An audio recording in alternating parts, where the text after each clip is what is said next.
الله معكم أحبائي. آخر تطورات الحرب بين روسيا وأوكرانيا حتى مساء 11 من يونيو تطورات هامة وخطيرة. القوات الروسية تواصل التقدم وتعلن سيطرتها على عدد من القرى. إضافة إلى ذلك واصلت القوات الروسية عملياتها العسكرية في عدد من المحاور. تابعوا الفيديو حتى النهاية كي تتعرفوا إلى كامل المعلومات ولا تفوتوا أي معلومة، ورجاء نحتاج إلى أكبر قدر من التفاعل والمشاركة للفيديو على أوسع نطاق. سنبدأ مباشرة بمحور سفاتوفو كوبيانسك، حيث استطاعت الوحدات الروسية التقدم في هذه المنطقة قدر الإمكان، واستطاعت السيطرة على هاتين القريتين. هذه المسمات ميا سوزغاريفكا وأندرييفكا، طبعا الروس ينادونها أرتيموفكا، ولكن هذه القرية متفق عليها على أنها أندرييفكا. تقدمت القوات الروسية بعمق 2 كيلومتر في هذه المنطقة على امتداد تقريبي أكثر من 3.5 كيلومترات، واستطاعت السيطرة على هاتين القريتين بعد اشتباكات دامت لأسابيع.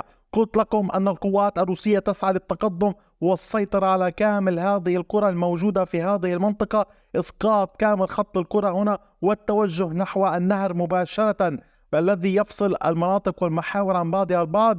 تحاول الوحدات الروسية تقسيم المنطقة، وقد نجحت في السيطرة على هاتين القريتين. وطبعا وقعت ستيلماخيفكا بما يشبه الطوق بعد هذا التقدم من الشمال من بيرستوفي من نوفوسيليفسكي ومن هذه المناطق، وانطلاقا من هذه القرى الجديدة. وبالتالي ضغط روسي متواصل باتجاه هذه البلدة الكبيرة المسماة ستيلماخيفكا في مسعى منها للسيطرة عليها وإحكام قبضتها حتى تتمكن من التقدم بشكل متوازن للوصول إلى هذا المحور الذي يعد هام جدا والذي يعتبر الأقصر لفصل المنطقة عن بعضها البعض، فصل محور كوبيانسك عن محور كريمينا ومحور زفاتوفو. إضافة إلى ذلك هذا الضغط في هذه المنطقة تسعى القوات الروسية من أجله زيادة الضغط على القوات الأوكرانية ودفعها لتشتيت تركيزها، لتشتيت نيرانيا وتشتيت قواتها. أما فيما يتعلق باتجاه أفدييفكا، واصلت القوات الروسية العمليات العسكرية في اتجاه سوكيل. تمكنت الوحدات الروسية من التقدم بعمق 1.3 كيلومترات بعرض تقريبي 430 مترا، وسيطرت على هذه المنطقة باللون الزهري كما تشاهدون. تقدم القوات الروسية هنا يأتي مع عملية متزامنة للوحدات الروسية لزيادة الضغط على القوات الأوكرانية. كذلك تستمر الوحدات الروسية بزيادة الضغط من الجهة الشمالية على هذه التحصينات الأوكرانية الموجودة هنا قدر الإمكان بالخطوط الزرقاء. تسعى القوات الروسية لإسقاط الخط الدفاعي بكامله. أما فيما يتعلق باتجاه نوفو ألكسندريفكا، تتمركز القوات الأوكرانية في بعض أحزمة الغابات هنا وفي هذه المنطقة وهنا، وتحاول الضغط على القوات الروسية لمنعها من التقدم.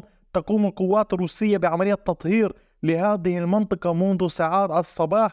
القوات الأوكرانية أبقت على بعض الخلايا في هذه المنطقة لعرقلة سيطرة القوات الروسية بشكل كامل على كامل هذه البلدة. وبالتالي أحبائي تستمر المواجهات، تستمر المعارك، وننتظر حتى إلى حين آخر إلى ما الذي سيحصل في هذه المنطقة.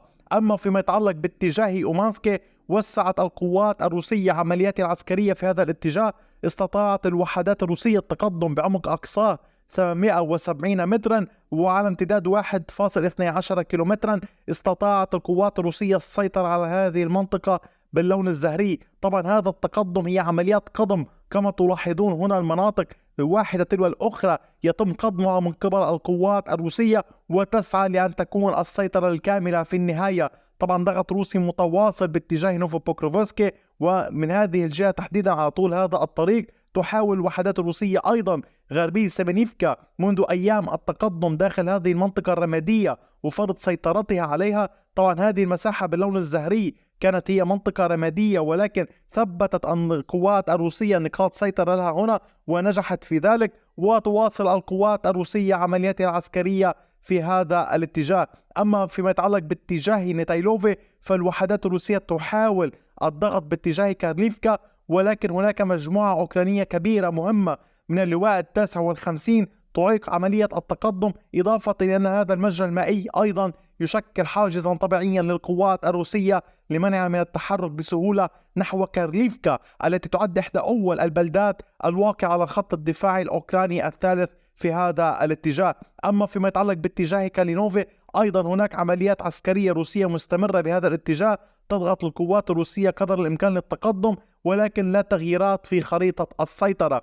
أما فيما يتعلق جنوبا محور العمليات فالأمور على حالها، اشتباكات مستمرة ولا تغييرات في خريطة السيطرة. أما فيما يتعلق باتجاه قطاع باخموت تستمر المواجهات بين القوات الروسية والقوات الأوكرانية، معارك قائمة. أيضا ما زال لدينا تقدم للقوات الروسية، رجاء تابعوا الفيديو حتى النهاية.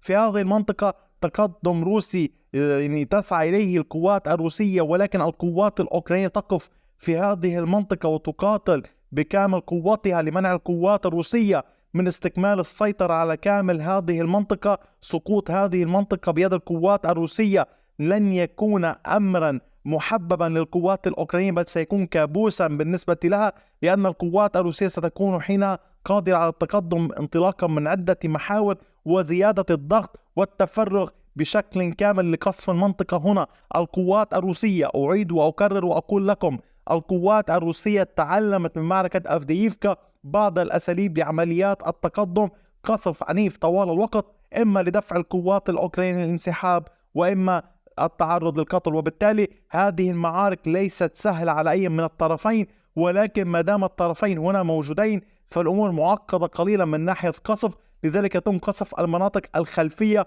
فيما المناطق التي هي قريبة من القوات الروسية لا يتم قصفها، وإنما هناك اشتباكات بالأسلحة الرشاشة بين كلا الطرفين في هذا الاتجاه. كذلك أحبائي كان هناك تقدم صباحي للقوات الروسية في هذه المنطقة، تواصل القوات الروسية العمل في هذا الاتجاه. أما فيما يتعلق باتجاه محوري جنوبي دانياتسك في اتجاه يوروزين وستارومايورسك، وسعت القوات الروسية سيطرتها في هذه المنطقة، تقدمت بعمق تقريبا نحو 250 مترا على امتداد كيلومتر واحد. تحاول الوحدات الروسية السيطرة الكاملة على هذه المنطقة والوصول إلى خطوط النهر هنا كما تشاهدون، وزيادة الضغط على القوات الأوكرانية، وبالتالي هي عملية تحتاج وقتا. القوات الأوكرانية تسعى للاحتفاظ بهذه المنطقة. ليس من السهل أن تخسر القوات الأوكرانية ستارومايورسك كما جرى بالأمس، وليس سهلا أن تعود وتخسر يوروزين، فقد دفعت القوات الأوكرانية ثمنا باهظا للسيطرة على هذه المناطق في صيف عام 2023. وبالتالي الوحدات الروسية لديها مهمة متمثلة باستعادة المناطق التي خسرتها في صيف عام 2023 والتقدم نحو مناطق أخرى. كما تلاحظون هذه هي باللون الأصفر المناطق التي سيطرت عليها القوات الأوكرانية صيفا. أما فيما يتعلق باتجاه زابوروجي تستمر العمليات العسكرية ولكن لا تغييرات في خريطة السيطرة. أما فيما يتعلق باتجاه خاركيف أحبائي تستمر المواجهات، ولكن قبل أن نصل إلى خاركيف القوات الروسية كانت قد أعلنت في وقت سابق السيطرة على تيمكيفكا، ولكن أحبائي هذه المنطقة ليست مكان جغرافي لربما يقع في هذه المنطقة وهي بالأساس تحت السيطرة الروسية، ولكن إداريا ليس هناك أي منطقة سكنية أي منطقة يوجد بها سكان في هذا الاتجاه. أما فيما يتعلق باتجاه خاركيف تستمر المواجهات بشكل كبير داخل مدينة فوفشانسك بين الوحدات الروسية والوحدات الأوكرانية. تسعى الوحدات الروسية للضغط على القوات الأوكرانية في هذا الاتجاه عند هذه الأبنية هنا، وفي نفس الوقت تحاول التقدم وإعادة الوصول إلى هذا المعبر، إلى هذا الطريق، لمنع القوات الأوكرانية من إدخال مزيد من الإمدادات إلى هذه المنطقة عبر هذا الطريق التي تشاهدونه هنا. لذلك معارك عنيفة، معارك مستمرة، كذلك معارك مستمرة أيضا باتجاه تيكي. تحاول القوات الأوكرانية الضغط قدر الإمكان، وأيضا في هذه المنطقة تحاول إرسال تعزيزات لشن هجمات إضافية نحو كامل هذه المنطقة. لذلك الاشتباكات لا تهدأ في هذه المنطقة، إضافة إلى اشتباكات مستمرة في اتجاه البوكي.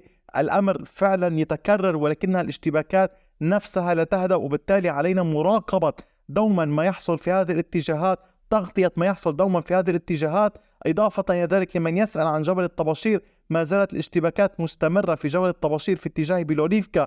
في كامل هذه المنطقة القوات الروسية تحاول الضغط قدر الإمكان للوصول إلى سيفيرسك. أحبائي هذا كان كل شيء حتى ساعات المساء. أي جديد سوافقكم به طبعا لا تنسوا الانضمام إلى القناة، مشاركة الفيديو، تفعيل جرس التنبيهات، الانضمام إلى قناة التليجرام. أيضا سأضع رابط قناة التليجرام في أول التعليقات. إضافة إلى ذلك أتمنى من حضرتكم أن لا تنسوا الدعم المادي لهذه القناة.